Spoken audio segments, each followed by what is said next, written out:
आणि बुलेटिनच्या सुरुवातीलाच महत्त्वाची बातमी आहे दिल्लीतनं।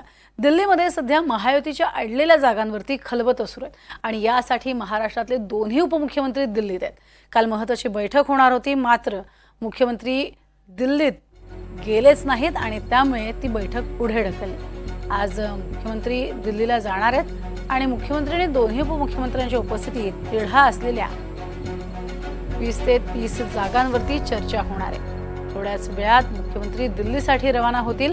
त्यामुळे आता महायुतीचा जागा वाटपाचा तिढा दिल्लीतल्या बैठकीत तरी सुटेल का हे पाहावं लागेल। सकाळी 11 वाजता मुख्यमंत्री दिल्लीमध्ये दाखल होतील आणि त्यानंतर अमित शहांसोबत दोन्ही उपमुख्यमंत्र्यांची एक बैठक पार पडेल। या बैठकीमध्ये तिढा असलेल्या ज्या जागा आहेत त्या जागांवरती शिक्कामोर्तब केलं जाईल आणि तिढा कायमचा सोडवण्यासाठी प्रयत्न सुरू आहे।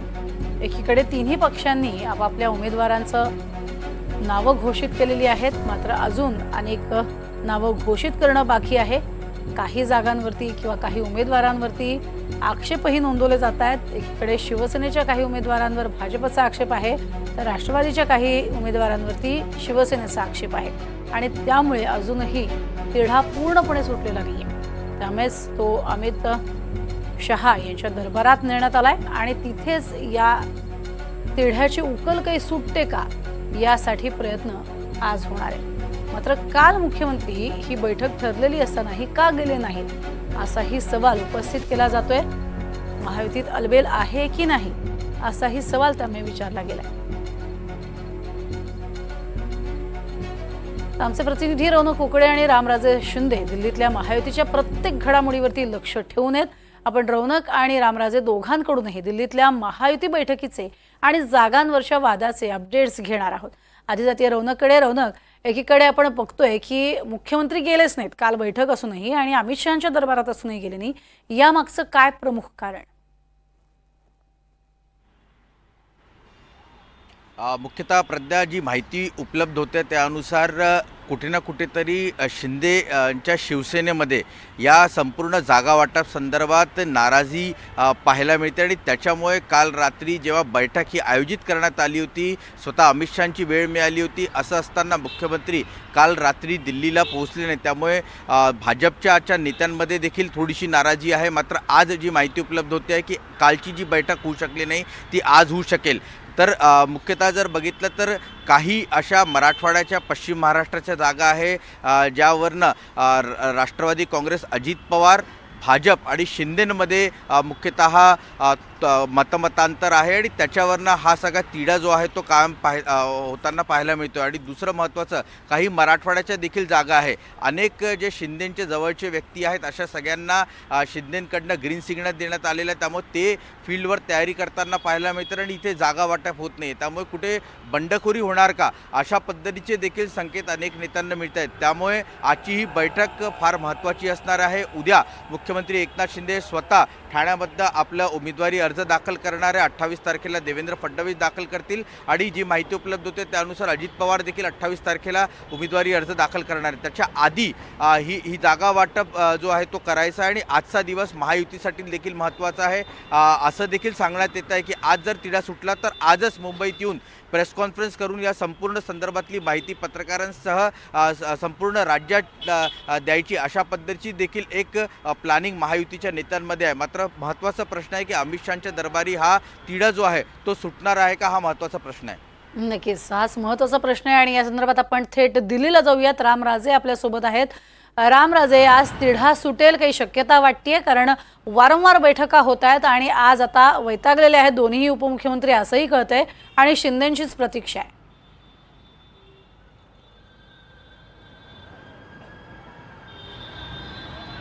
बिलकुल, काल बैठक झाली नाहीये आणि आज ती बैठक होणार आहे। आज सकाळी केंद्रीय कॅबिनेटची बैठक आहे आणि ही बैठक 10:30 वाजता आहे। त्यामुळे साधारणतः 11:30-12च्या सुमारास ही बैठक संपेल आणि त्यानंतर मग अमित शहा बाहेर निघाल्यानंतर 12च्या नंतर ही महाराष्ट्राच्या संदर्भामधले महायुतीच्या नेत्यांची बैठक होणार आहे। यामध्ये सगळ्यात प्राथमिकता जी देण्यात आलेली आहे भाजपकडून की बंडखोरी होऊ नये, कारण भाजप 150पेक्षा जास्त जागावर लढत आहे। अशावेळी बंडखोरी झालेली भाजपला परवडणारी नाही, कारण विधानसभा मध्ये 5-10 हजार मतंसुद्धा उमेदवार पाडण्याचं किंवा जिंकून आणण्याचं काम करत असतात. त्यामुळे प्रत्येक बंडखोराला शांत करणं आणि त्याचबरोबर आपल्याच काही पक्षातील म्हणजे की जे मित्रपक्ष आहेत, मित्रपक्षामधील सुद्धा काही लोकांनी उभं राहू नये त्या ठिकाणी अशा पद्धतीचं सुद्धा एक चर्चा चालू आहे. कारण अनेक मतदारसंघामध्ये बंडखोर उभे राहत आहेत. मग ते शिवसेना शिंदे गटातले बंडखोर आहेत, काही अजित पवारांच्या पक्षातले बंडखोर आहेत.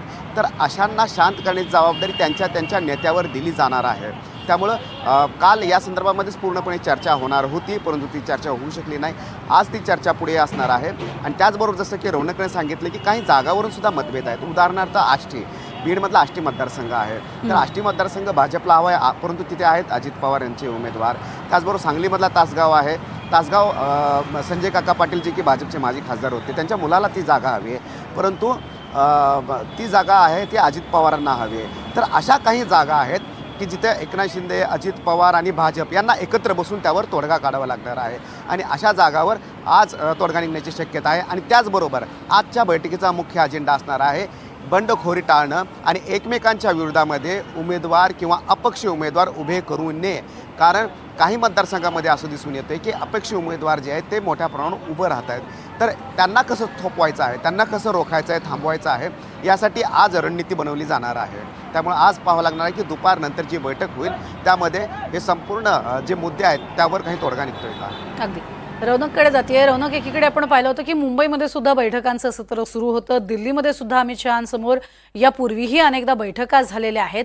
असं असताना एक प्रकारे आपण बघतोय की ताणलं जातंय का आणि कोणाकडनं नेमकं ताणलं जातंय, कोणकोणत्या अशा जागा आहेत. कारण मुख्यमंत्री स्वतः जात नाहीत, बैठक आहे हे माहिती असून सुद्धा यावरतीच मुळात बरेच जणांनी प्रश्नचिन्ह उपस्थित केलेलं आहे.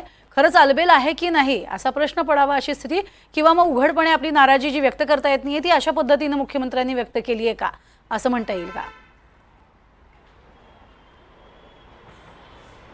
प्रज्ञा, राजकारणात अशा पद्धतीचे टॅक्टिक्स जे आहेत ते शेवटच्या क्षणी निश्चितपणे आपली मागणी पूर्ण करण्यासाठी वापरले जातात. आपल्याला माहिती आहे की महाविकास आघाडीमध्ये देखील अशाच पद्धतीचं नाराजी नाट्य 2 दिवसापूर्वी पाहायला मिळालं होतं. मात्र काल त्यांनी ज्या पद्धतीची घोषणा केली त्यानंतर असं दिसतंय, चित्र तरी दिसतंय की महाविकास आघाडीमध्ये सगळं ठीक झालेलं आहे, सुरळीत झालेलं आहे आणि पुढच्या निवडणुकीसाठी सगळे एक संघ तयार झालेले आहेत ही निवडणूक लढण्यासाठी. आणि मला वाटतंय की महायुतीमध्ये देखील मुख्यमंत्र्यांच्या वतीनं काल ज्या पद्धतीनं रात्री ते बैठकीसाठी दिल्लीत पोहोचलेले, त्यामुळे एक सिग्नलिंग देण्याचा प्रयत्न आहे आणि दबाव तंत्राचा वापर मुख्यमंत्री आणि त्यांच्या पक्षाच्या वतीने इथे केला जातो आहे. मात्र आपल्याला माहिती आहे की आज अमित शहांकडे जी बैठक होणार आहे, अमित शहा एक असे नेते आहेत महायुती मध्ये ज्यांनी महायुती फॉर्म करण्यामध्ये एक महत्त्वाचा रोल प्ले केलेला आहे. त्याच्यामुळे मुख्यतः अमित शहा हे सगळं सॉर्ट आउट करतील असा विश्वास राष्ट्रवादी काँग्रेस अजित पवारांना देखील आहे, देवेंद्र फडणवीसांना देखील आहे आणि मुख्यमंत्री शिंदे देखील त्यांचं ऐकतील. त्यामुळे आज ही जी महत्त्वाची बैठक दिल्लीमध्ये पार पडणार आहे यामध्ये काही तोडगा निघेल अशी एक शक्यता जी आहे ती व्यक्त केली जाते. पण तू जसा प्रश्न विचारला की हे टॅक्टिक्स असू शकतात का, तर निश्चितपणे राजकारणात शेवटच्या क्षणी अशा पद्धतीचे टॅक्टिक्स जे आहेत ते वापरल्या जातात आणि दबाव वाढवण्यासाठी अशा पद्धतीचे टॅक्टिक्स असतात. पण या टॅक्टिक्सवरनं महायुती तुटेल अशी शक्यता बिलकुल नाही आहे. आणि जसं रामनी सांगितलं की बंडखोरी टाळण्यासाठी आज ही महत्त्वाची बैठक आहे, त्या अनुषंगाने आज काय चर्चा होतात आणि त्या संदर्भात हे नेते काय पावलं उचलतात, एकमत त्यावर होतं का हे पाहणं महत्त्वाचं ठरणार आहे. अगदी रामराजे, मुळात आपण जर अजित पवारांचा स्वभाव पाहिला तर ते सुद्धा प्रचंड गरम डोक्याचे आहेत, हे सगळ्यांनाच सर्वश्रुत आहे आणि सगळ्यांपेक्षा अनुभव त्यांचा दांडगा आहे. त्यांनी वारंवार तसा उल्लेखही केलेला आहे. असं असताना जेव्हा हे जागा वाटपाचा गुऱ्हाळ लांबते तेव्हा यावरती अजित पवारांनी सुद्धा तीव्र शब्दात नाराजी व्यक्त केलेली आहे का, किंवा उघडपणे ते बोले नसतील पण यापूर्वी किंवा काही पत्रकारांशी त्यांनी या संदर्भात काही वाच्यता केलेली आहे?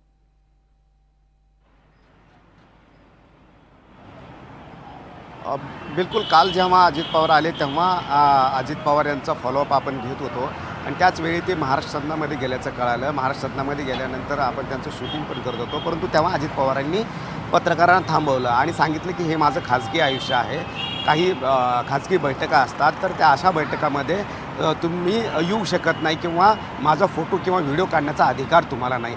या शब्दावरून कळत होतं की अजित पवार खूप रागावलेले आहेत आणि या रागवण्याचं कारण काय होतं तर कालची बैठक जी आहे ती रद्द झालेली आहे आणि कुठेतरी मनासारखं काही गोष्टी घडत नाहीत हा त्या रागाच्या पाठीमागचा उद्देश होता हे दिसून आलेलं. मग मनाप्रमाणे कोणत्या गोष्टी घडत नाहीत आणि मग ते मुख्यमंत्र्यांकडून एकनाथ शिंदे यांच्याकडून काही त्यांच्या जागेवर दावा केला जातोय का किंवा भाजप जे आहे ते मनासारख्या जागा त्यांना फॉर्म्युला जो देण्यात आला होता तर तो मनासारख्या जागा दिल्या नाहीत का हे त्याच्या पाठीमागं कयास लावले जात आहेत. परंतु काल अजित पवार यांचा मूड ऑफ होता हे स्पष्टपणे दिसून आलं. ज्या पद्धतीने ते रिॲक्ट झाले ज्या पद्धतीने ते बोलले कारण अजितदादांचा मोकळा ढाकळा स्वभाव हा लोकांना माहीत आहे. परंतु अजित पवार ज्या पद्धतीनं सांगितलं की हे माझं खाजगी आयुष्य आहे आणि तुम्ही फोटो आणि व्हिडिओ काढू शकत नाहीत.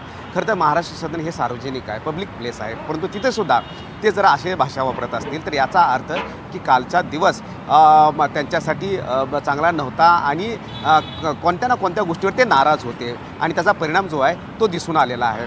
आता आज सकाळपर्यंत ती नाराजी दूर झालेली आहे का किंवा आज बैठकीमध्ये बसल्यानंतर नेमकं काय होतं आहे कारण आपल्याला माहिती आहे की अजित पवार हे तडकफडक निर्णय घेणारे नेते आहेत आणि एकदा घेतलेले निर्णय ते पूर्ण करणारे नेते आहेत. त्यामुळं आज जर तोडगा निघतोय का एकनाथ शिंदे आणि देवेंद्र फडणवीस यांच्या बैठकीमध्ये जी की अमित शहासोबत यांच्यासोबत बैठक आहे सन्मानजनक काही फॉर्म्युला जर निघत असेल तर ही महायुती जी आहे ती पुढे जाईल. मात्र आत्ताच ठिणग्या ज्या आहेत त्या आपल्याला दिसून येत आहेत आणि ते दुपारी नंतर कळेल की हा जो वाद आहे तो संपवण्यामध्ये इथल्या भाजपच्या पक्षाच्या किती यश मिळालेलं आहे.